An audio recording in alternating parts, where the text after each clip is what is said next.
Hello, Virgo. Welcome to Karma on Deck. I'm Karma. I'm going to do your Virgo tarot reading for the week of October 9th through the 15th. Let's take a look and see what Virgo is going on this week, shall we? Zing. After ayahuasca this last weekend, that's my favorite word.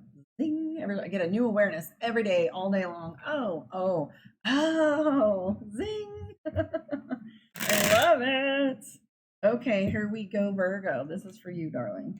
Knight of Coins. Sometimes when I do a personal reading, the Knight of Coins will come up.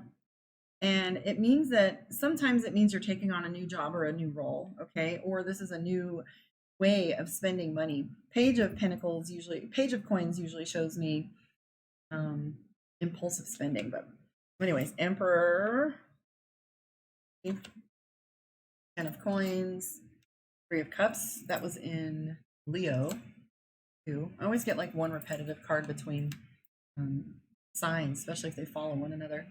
Anyways, so I do see some tension coming up for you. I love the Magician and the Emperor popping up for you, Virgo. What I'm seeing here is you got some major cards playing with you too. Whoop. Okay, so, job offer. Okay, so we have the Knight of Coins, Knight of Pentacles. And you're starting something new. However, it's going to require you to come from divine masculine. It's going to require you to come from mastery because you have the Magician here, right there. And we have the Emperor. And the Emperor is someone that does not design his life around the needs of others. This is someone who takes leadership instantly and completely knows the bigger picture, whether others see it or not. Because right next to that, we have the 10 of Coins. So these financial decisions and these other decisions for your longevity are balanced here. I see this may have something to do with family and home. Three of Cups, you're keeping things close to the chest, right? We also see here the Three of Coins. This is going to require physical labor or effort on your part. You're going to be dedicating some kind of sacrifice to this that you're going to have to leave. It's not just going to be like taking abundance. This is where you're going to have to put in effort, whether that be sitting at the computer or actually going to a job site and doing a survey or whatever your purview is. I do see the Four of Swords, and this is referencing deadlines. So if you're feeling the needle on your nose and things are starting to feel like pressure and heavy on your shoulders, that's to be expected. You're taking on a big leap here. You do have the Magician though. So throughout all of this, please don't forget that the Magician in your reading tells us that you have mastery under your belt. Now, whether this is something you've done yourself or not, or whether this is something that's new, you have unique qualities, tendencies, and abilities that are going to give this to you. It's going to be easy for you, okay? So it's just going to feel second nature, as if you've done it before, or it's just gonna be like, I already know what to do. I see Six of Cups, which is celebration, Nine of Wands, which is you building a foundation. Also to note, you have the Eight of Cups, Eight of Wands right here, and the Eight of Wands is speed. So you're gonna have your schedule eaten up. You're not gonna have very much wiggle room, so to speak, or any extra time or room to dedicate to frivolities or little things that don't really matter.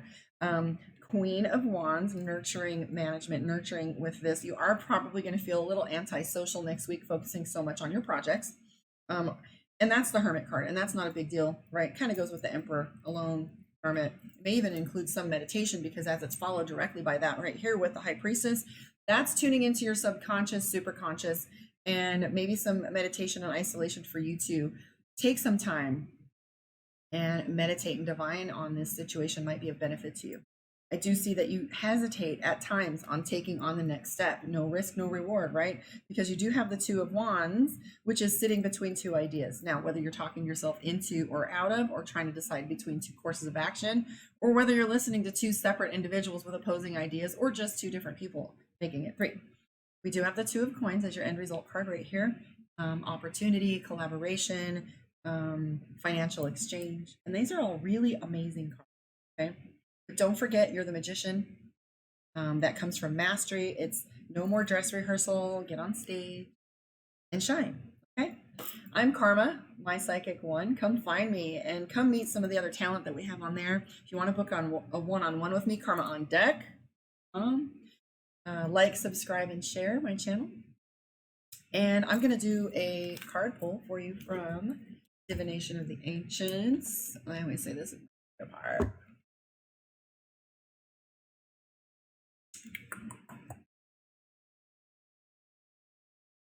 Ooh, Aura. Let's see what Aura has to say. Virgo.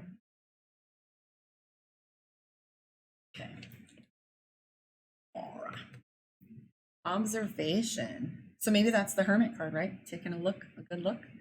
So it says, wake up to what is really going on around you. Take a good long look at yourself and others, for all is not what you have painted up in your mind. There are underlying reasons for certain people in your life acting as though they have your best interest at heart, although they're actually not always sweetness and light.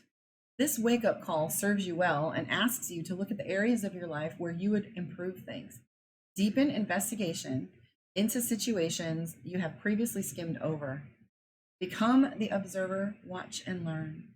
Notice every detail in a person's mannerisms and energy, like NLP people, like listen to their behavior, what their I ams look like, whether they negate a sentence with but or, wells or maybes, or notice every detail in a person's mannerisms and their energy. Like tune in. I always feel my throat chakra lock up like I'm trying to swallow an apricot pit or something sharp when someone doesn't want to tell me something or they're uncomfortable with the truths we're talking about. I can literally, maybe that, when I align with someone in order to do a Reiki healing, I can feel the blockages. So, where it says here, notice in every detail a person's mannerisms and energy. Like what energy are they coming to you from? Are they coming from a point and place of collaboration? Are they coming from a point of victimhood? Are they coming from a point of accusation and attack? Like just sit with it for a minute and like design a space where you can just hold some space for you to observe. Okay. And it's very difficult to sometimes take ourselves out of the equation long enough to see the other person's point of view and whether they really are vibing and jiving with you. So it says, notice of every detail, and soon you will be able to determine the bigger picture and all that you witness. Observe well, and the subtle truth will emanate clearly for you to determine. Your incantation for the week. As I take a look around, things aren't quite what I once found. The veil has lifted, eyes are bright, observing all within my new sight. And there's another little section here. It's like a description of this card, and sometimes I glance at it. But it says, always ask the question, is this for my highest good? You'll witness something important. Become aware of signs and symbols that spirit brings you. Try to see the good in others. You have a gift for sensing and seeing auras. Well, there you have it, Virgo. Like, subscribe, share, stick around. I will see you next week for your weekly reading, or catch me on the live if you want some questions. Or you know how to do it, book a one-on-one. See you guys next time.